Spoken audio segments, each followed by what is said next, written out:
여러분 안녕하십니까? 주말 동안 낮 기온이 30도를 웃도는 무더위가 이어졌습니다. 특히 광주와 전남 일부 내륙에는 올해 첫 폭염주의보까지 내려졌습니다. 유승용 기자가 보도합니다. 강변을 따라 335 산책에 나선 시민들. 하지만 낮 기온이 30도를 훌쩍 넘는 더위는 피할 길이 없습니다. 장마진다고 그러더라고요. 그래서 나를 잘못 잡았나 하고 왔는데 여기 와서 보니까 너무 덥고 그냥 뜨겁고 그러니까 딴 동네 같아요. 저희는 멀리서 왔거든요. 담양의 낮 최고 기온이 32도까지 오른 것을 비롯해 전남 북동부와 광주의 무더위가 이어지면서 올해 첫 폭염특보가 발효됐습니다.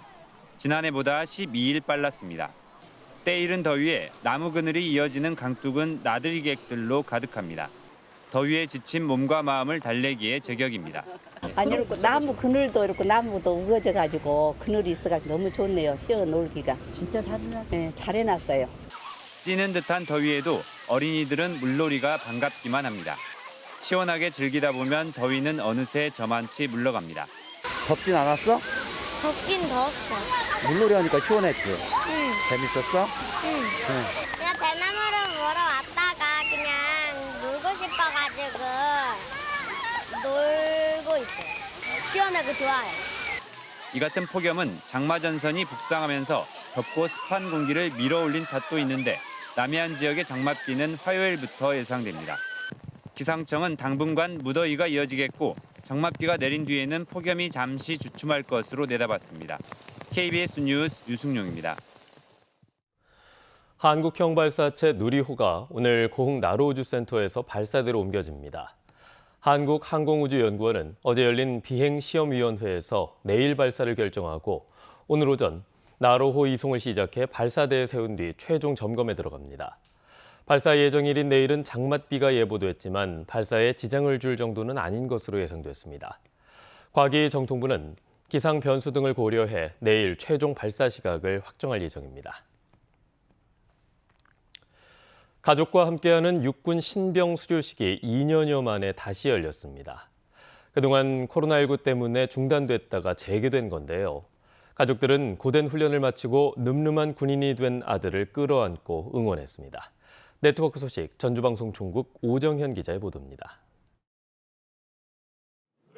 부모 품을 떠나 지낸 아들의 모습은 어떨지 아버지는 궁금합니다.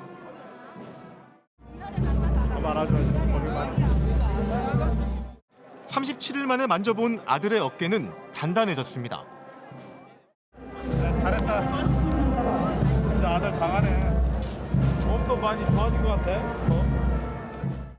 이대 독자의 늠름한 군복 차림이 기쁘지만 이상하게 어머니는 자꾸 눈물이 납니다. 처음 보는 순간 눈물부터 났거든요.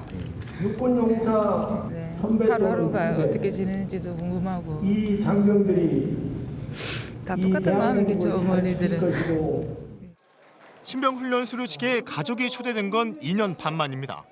그동안은 코로나19 탓에 몇 장의 사진과 짧은 영상으로만 고된 훈련을 마친 아들을 만나야 했습니다.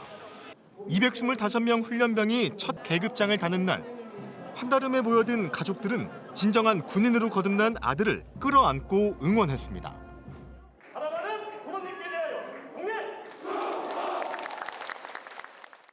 55년 전 베트남으로 가 나라를 위해 헌신한 노병은 군복을 입고 선 손자가 자신을 똑 닮아 대견합니다. 군복을 입고 있는 늠름한 모습을 보니까 옛날에 제 생각이 나는데 너무나 자랑스럽습니다.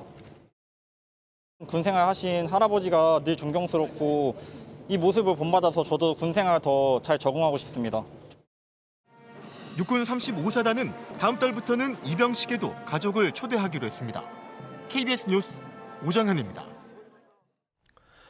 정부의 청년 마을 사업이 경남에서는 하동과 함양에서 추진되고 있습니다.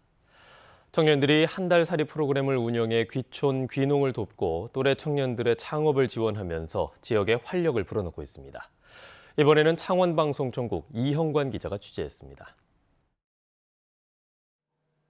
전통시장 골목에 자리 잡은 한 숙박시설. 개량 한복을 맞춰 입은 청년들이 손님 맞을 준비에 한창입니다. 거실을 정돈하고 손님들에게 줄 환영 선물도 챙깁니다. 저희 오늘 참가자들 웰컴 키트 나눠줄 거 체크 한 번만 할게요. 함양 청년마을 고마워 할매입니다. 귀농귀촌한 여성 청년 6명이 함양살이 체험 프로그램을 통해 다른 지역 청년들의 지역 정착을 돕고 있습니다. 청년들은 짧게는 2주일, 길게는 한 달가량 머무르면서 지역민들과 교류하게 됩니다.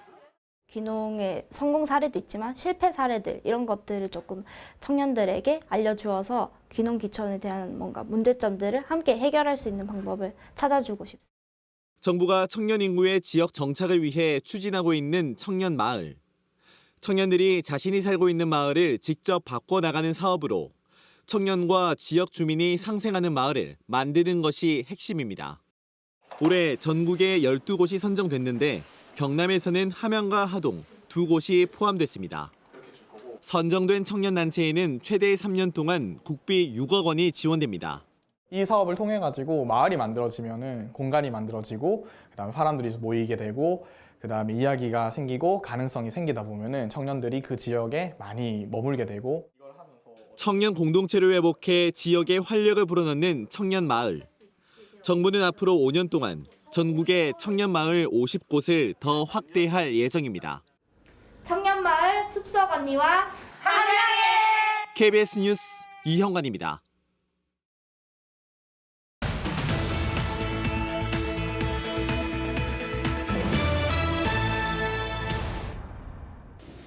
전라남도가 전남에 투자한 기업의 성공 사례를 부각시키는 스토리텔링 마케팅을 시작합니다. 전남도는 매달 성공적 투자 실현으로 지역 경제에 활력을 불어넣은 기업 한 곳을 선정해 홍보할 예정이라고 밝혔습니다. 무안군이 오는 8월 중순까지 매주 토요일과 일요일에 해산 백년지에서 힐링 버스킹 공연을 운영합니다. 무안군은 33만 제곱미터의 초록빛 연립 장관과 함께 버스킹 공연을 즐길 수 있도록 이번 공연을 마련했다고 밝혔습니다. 해남군과 서울시 농수산식품공사가 해남군 농산물 판로 확대를 위한 업무 협약을 체결했습니다. 이에 따라 양측은 유통 단계에서 발생하는 비용을 줄여 생산자는 안정적인 판매를 하고 소비자는 안전한 농산물을 저렴한 가격에 구입할 수 있는 상생 모델을 만들기로 했습니다. 목포해양경찰서는 외국인 관광객 입국 증가에 대응하기 위해 불법 체류 단속을 강화한다고 밝혔습니다. 이에 따라 해경은 제주와 전남으로 가는 선박에서 불시 점검을 진행하고 외국인의 근무처 정보 일치 여부 등을 중점 단속합니다. 지금까지 단신 브리핑이었습니다. 어젯밤 11시 20분쯤 곡성군 오산면의 한 주택에서 불이 나 30여 분 만에 꺼졌습니다. 이 불로 주택이 모두 불에 탔고 현장에서는 70대 여성 김모 씨가 숨진 채 발견됐습니다. 불이 난 곳은 사람이 살지 않는 폐가로 숨진 김 씨는 인근에 거주하는 것으로 전해졌습니다. 경찰과 소방당국은 화재 원인과 함께 김 씨의 사망 원인을 조사하고 있습니다. 어젯밤 9시 50분쯤 광주시 치평동 상무지구의 한 도로에서 신호 대기하던 초소형 저속 전기차에 불이 나 10여 분 만에 꺼졌습니다. 이 불로 차가 모두 불에 탔지만 운전자는 불이 시작되다 자력으로 대피해서 인명피해는 없었습니다. 소방당국은 정확한 화재 원인을 조사하고 있습니다. 국민의힘이 추진하는 반도체 특위 위원장에 양향자 의원이 거론되고 있습니다. 양향자 의원은 어제 자신의 SNS를 통해 국민의힘이 반도체 특위 위원장을 맡아달라고 요청한 것은 사실이라며 국민의힘 차원을 넘어서 정부와 산업계, 학계가 함께하는 국회 차원의 특위일 때 위원장 수락을 검토하는 것으로 답했다고 전했습니다. 양 의원은 2020년 총선에서 더불어민주당으로 광주 서구 을에서 당선됐지만 지난해 보좌진의 성폭력 사건과 관련한 2차 가해 의혹으로 당에서 제명돼 현재 무소속 신분입니다. 더불어민주당이 광주시 의회 의장단과 상임위원장 후보를 경선으로 선출합니다. 민주당 광주시당은 시의회 의장과 부의장, 상임위원장 후보자 선출을 위해 희망자를 오늘까지 공모합니다. 공모 결과에 따라 오는 30일 자체 의장 후보를 선출하고 부의장과 상임위원장 후보는 다음 달 2일 의원총회에서 결정할 예정입니다. 광주시 의회는 당선인 23명 중 22명이 민주당 소속으로 당내 경선 결과에 따라 사실상 후보가 확정됩니다. 한편 전라남도 의회도 의장단과 상임위원장의 민주당 경선을 27일 진행할 예정입니다. 광주 지역의 휘발유값 상승세가 이어지고 있습니다. 유가 정보 사이트 오피넷이 발표한 자료를 보면 광주의 6월 셋째 주 기준 휘발유 값은 전주보다 26.3원이 오른 리터당 2,045원으로 나타났습니다. 전국의 평균 휘발유 값은 전주보다 43.4원이 오른 2,080원이었으며 제주는 리터당 2,166.2원으로 전국 최고를 기록했습니다. 무소유의 가르침을 남기고 떠난 법정 스님 기념 조형물이 목포 목상고에 설치됐습니다. 목상고 개교 100주년 기념사업회는 29회 졸업생인 법정 스님의 이른바 빠삐용 의자를 본뜬 조형물을 목포 목상고 교정에 설치했고 어제 제막식을 개최했습니다. 법정 스님이 땔감으로 얼기설기 만든 빠삐용 의자는 우리에게 주어진 유한한 시간을 낭비하지 말고 보람차게 쓰라는 의미로 알려져 왔습니다. 순천만 국가정원의 관람용 소형 경전철인 스카이큐브의 고장으로 30여 분 동안 운행이 중단됐습니다.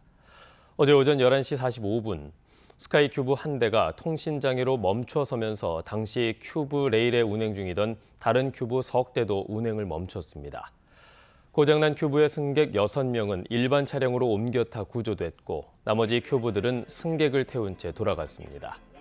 업체 측은 통신장애를 복구해서 12시 20분쯤 전체 운행을 재개했고 구체적인 고장 원인을 조사하고 있습니다.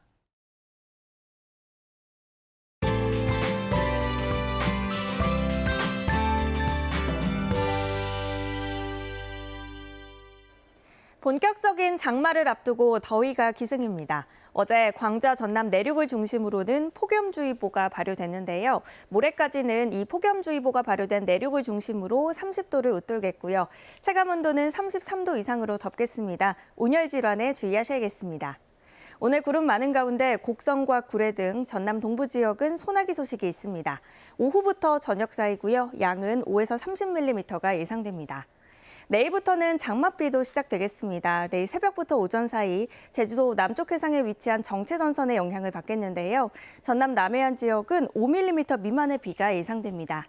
다음 자세한 지역별 기온 살펴보겠습니다. 아침 기온 광주가 23도로 어제와 비슷하게 시작하고 있고요. 한낮 기온은 33도로 내륙 지역은 어제와 비슷하거나 1, 2도가량 높겠습니다. 여수의 낮 최고 기온 27도, 고흥 28도로 어제와 비슷하겠습니다. 목포의 한낮 기온 28도, 영암 32도, 강진 30도까지 오르겠고요. 실안을 비롯한 도서 지역은 25도에서 28도가 예상됩니다. 바다의 물결은 남해서부 먼바다에서 최고 2.5m로 다소 높겠고요. 곳곳에 바다 안개가 짙게 끼겠습니다. 내일 남해안에 장맛비가 내린 후 금요일과 토요일에 또 비 소식 나와 있습니다. 날씨였습니다. 뉴스를 마칩니다. 여러분 고맙습니다.